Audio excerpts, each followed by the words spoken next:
I appreciate the opportunity to be here with you this afternoon to talk to you about some of the experiences and things that I get involved in from the engineering side of IUPUI. My program is housed in the Purdue School of Engineering and Technology, and I'd like to recognize a couple of my co-workers, graduate students, Greta Vanedelu and Urso Campus. They helped me in putting presentation together, but more importantly, they helped me in a lot of the things that we're involved with in working with waterways and environmental challenges related to the use of water. Most of the things that we get involved in have to do with the water cycle of when we take water out of a river and we treat it and we distribute it to the various sources and customers, and then take the wastewater and collect it and treat it and then put it back in the river. So really, when you think about water and water reuse, we're all reusing the water because the towns above us are doing the same thing. So we're taking their water, treating it, using it, and then treating it again and putting it back in the river. Now, one of the things that we try to focus on is really how to minimize that impact to the river and to society. And so the things that we spend most of our time working on is how to do those things more efficiently and have the minimum amount of impact on society and the environment, including the carbon issues that we've been talking about. So we're trying to look at ways of being able to go in, deal with the challenges that we have with an infrastructure system without the vast amount of excavation that's typically associated with it. But that's not really what we want to talk about today. What I want to talk about today is looking at the broader issue of how humans really impact water policy. And I will be taking you back in time, like some of the other speakers, but not quite as far as a couple 100 million years. I want to take you back about 40 or 50 years and kind of look at how people at the local level, getting concerned about the issues related to the rivers, have had a dramatic impact at the national level that has come back to allow us to deal with the challenges at the local level. So it's kind of a cycle in that respect also. And in doing that, I would like to go back and look at what really drove the concern about really dealing with the issues of our rivers. I'll be speaking primarily about the U.S. and the national issues here, but it's true worldwide as to what has really driven some of the policies that we have. So it's unfortunate that it takes crisis sometimes to really get us focused on addressing the problems. So a lot of our issues that have led to the policies that we have and the legislations that we have and the funding that's available have resulted from river contamination. And so I'll be talking about that to start off with, and then moving on into looking at the major legislation that we deal with, the Clean Water Act, and then the enforcement agency for that, the EPA, and looking at what we're really dealing with in most of these cities, big and small, throughout the United States, with federal court orders that's really forcing us to deal with the challenges that we have. And then I'll end with a kind of a local issue that we're dealing with here in Indianapolis and trying to comply with the consent decree. So really, the problem with contamination is something that started in the 19th century as a major issue, and it continued to expand and grow. When we got into the 20th century, we really saw some major issues confronting us that we have to deal with, major contamination, serious chemicals that's going into the waterways, and that continues today. But fortunately, we can say that we have made progress when we really look at what's taking place in West Virginia with the contamination of the water sources over there.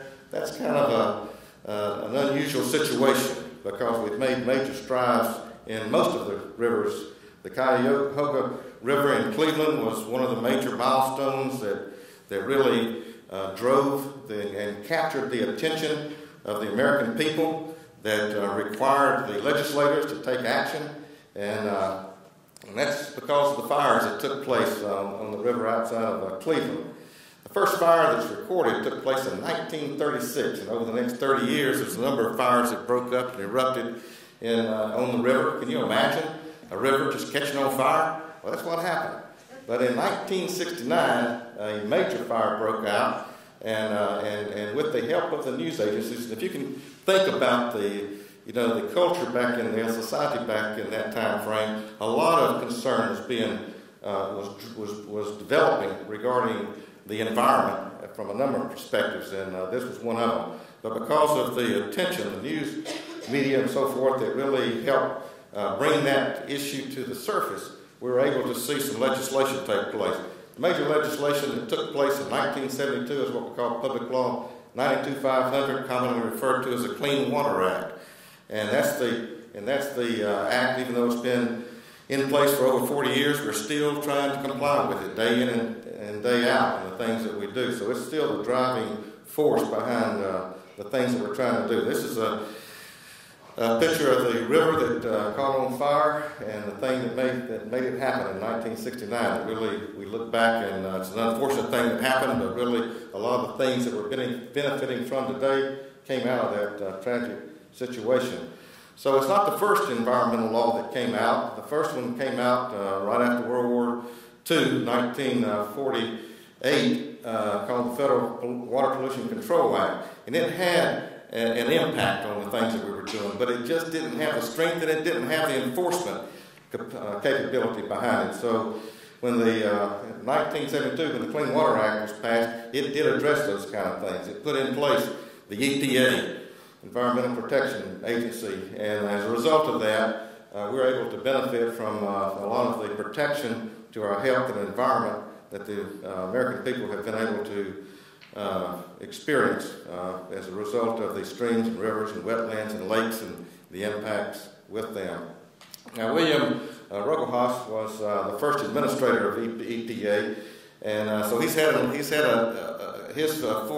career has been spent on trying to deal with environmental issues, and particularly those that relate to impacts on rivers. And they had an interview with him just a couple of weeks ago in January of 2014, and it's kind of interesting to get his perspective. He says the issues, the ones that we're convinced that we're not dealing with, are not the ones that we were looking at when the law was first passed. A lot of focus when the law was first passed is on what we call point source pollution. In other words, where we have discharges that's actually going into a river and trying to deal with the flows that's coming into that river. There were limits that were placed on it, as well as the contaminants and the quality of water that would be discharged back into that river. So that was a major challenge at the beginning of the law, when the law was first being implemented. But even back then, we knew that a major issue that we had to deal with at some point in time had to deal with what's known as the non-point source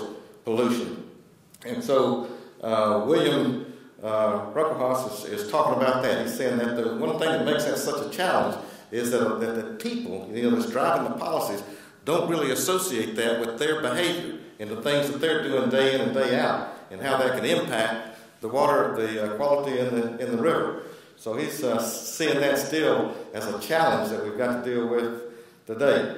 And so this is kind of what we're talking about when we're referring to non-point source pollution. It's the things that you and I are doing every day regarding irrigation, regarding the ways that we handle our storm water and how it's being treated and how it's getting into the river, as well as our forestry, as well as our croplands, as well as our animal feedlots and things like that. So the things that we see every day, the things that we take for granted, a lot of times that's what's really contributing to major issues related to non-point source pollution.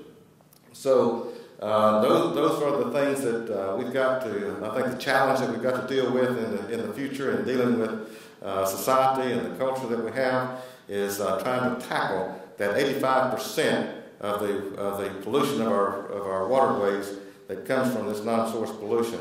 Now, we can't forget the overall issues that we have with point source pollution, because if you can imagine with our water systems, our drinking water systems, and our sanitary wastewater systems, when you think about the issues that many cities are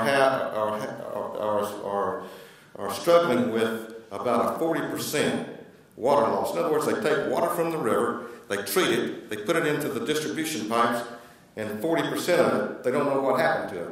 Now that's not unusual. In the United States, they say that the average of not what they call non-revenue generating water is 15 to 20%. But the problem is that nobody really knows because they haven't been keeping good records. And so the estimate is that it's probably in the neighborhood of 25 to 35%. So when you think about that, and you think about the energy, and you think about the carbon footprint that's resulting from the waste and the inefficiencies that we have, then there's a lot of room for improvement in just the way that we manage our water systems.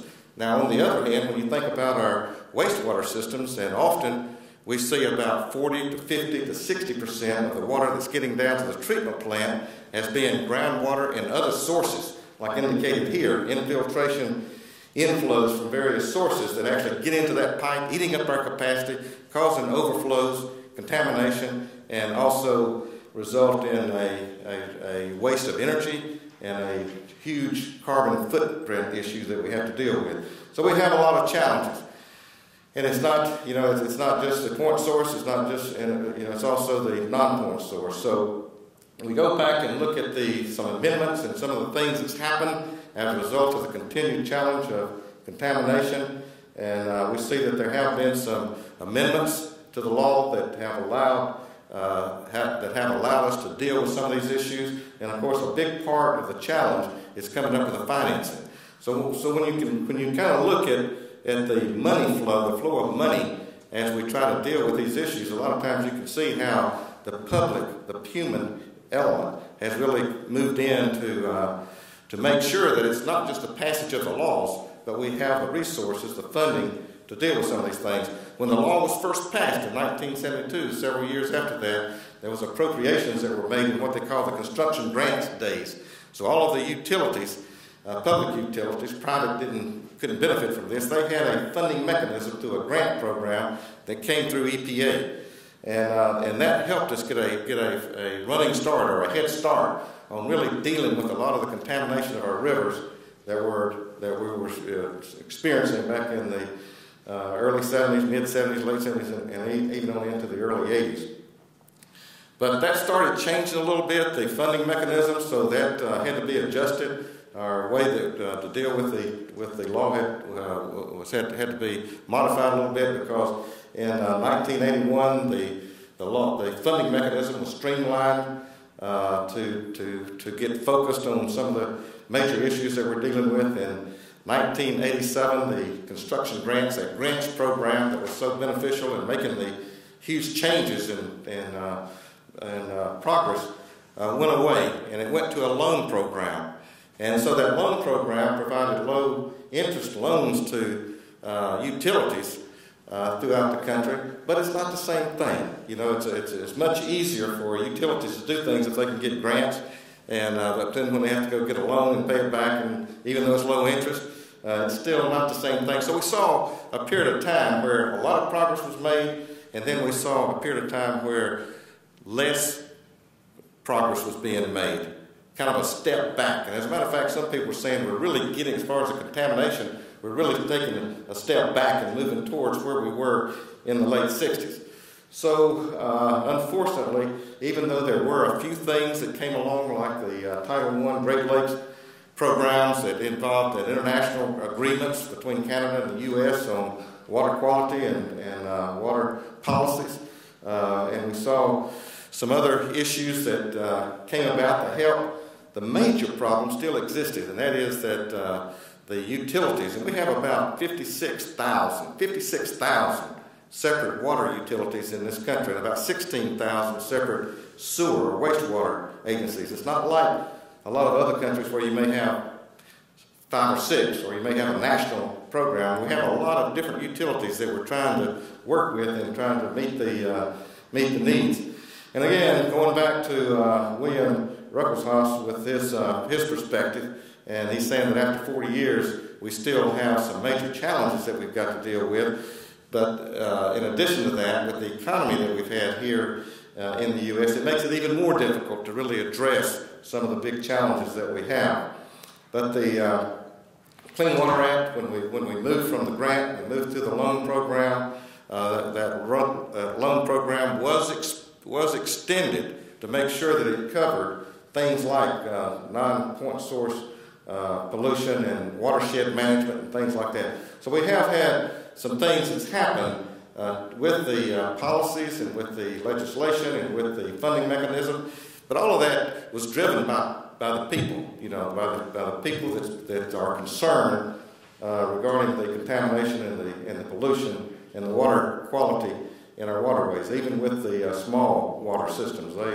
They had it. What we're seeing now is a little bit of a change toward prevention as opposed to just dealing with the challenges of solving the problems. So that's an encouraging sign. So we're seeing some investments that's being made, some programs that's being made that will allow utilities or water users and to look at better ways of managing our water resources to minimize the impact of contamination.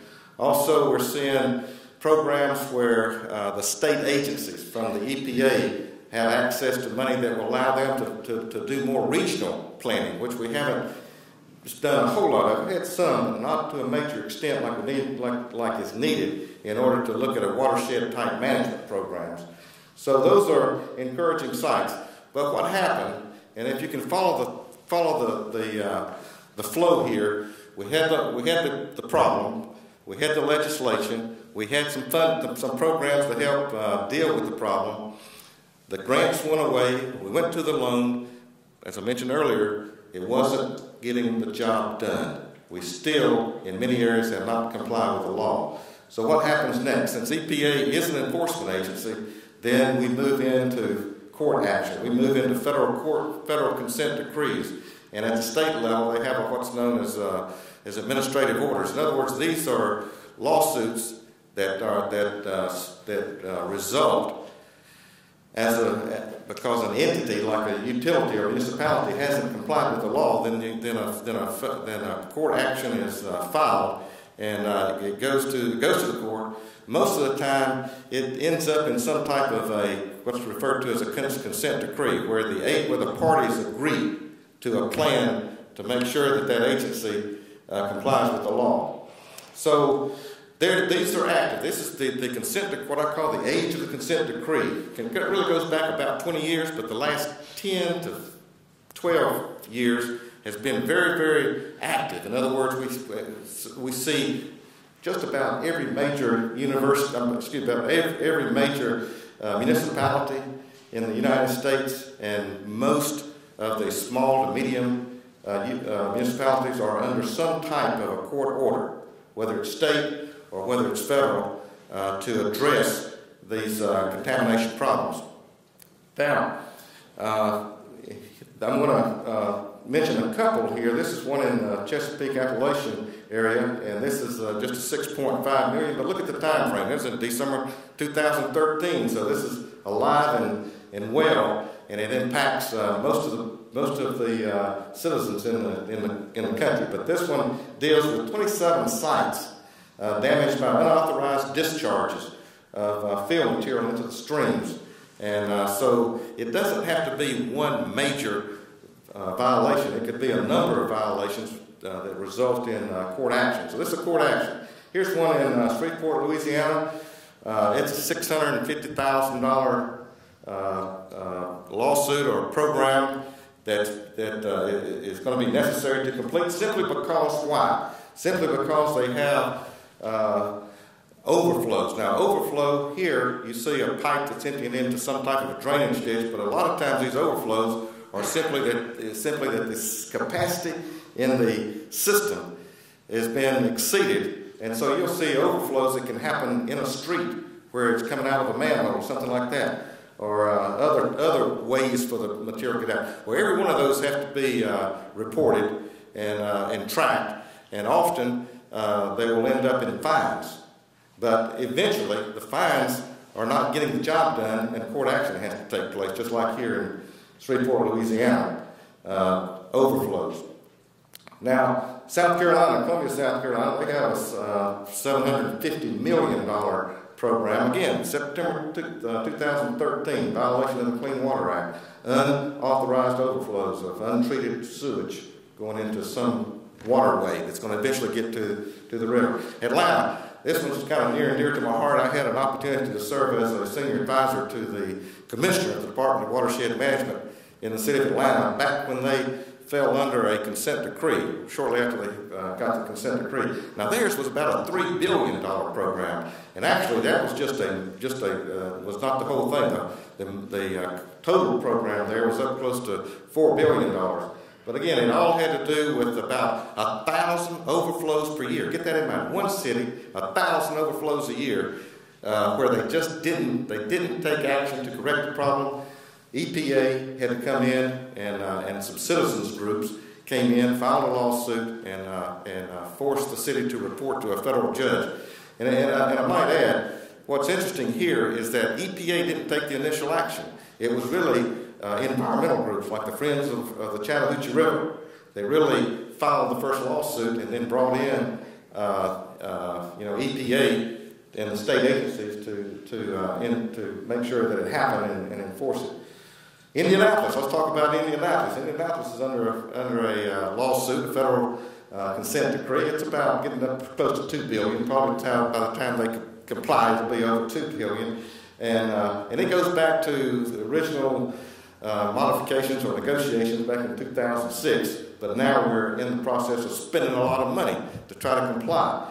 And a major part of that compliance has to do with building a large diameter tunnel. So you probably don't know that if you're not from here, but we're in the process of building a 25 miles of a 18-foot inside diameter tunnel that's 250 feet deep. We've built about 6 miles of it so far. So over the next 15, 20 years, we're going to complete that. But it's going to have a big horizontal hole, 25 miles, 18 feet down. You know why? So instead of overflowing and the sewage going into the White River, it's going to go into this big hole in the ground. Eventually we'll pump it out and treat it and then put it in the river. But that allows us to comply because we're not discharging into the river. But still, we have a problem with the deteriorating underground infrastructure system that has that leakage and eats up the capacity. So there's a number of issues that have to be addressed, but this is a major component of Indianapolis program to complete with the Clean Water Act that was passed a little over 40 years ago. And this is a machine that's out there working right now, building the tunnel.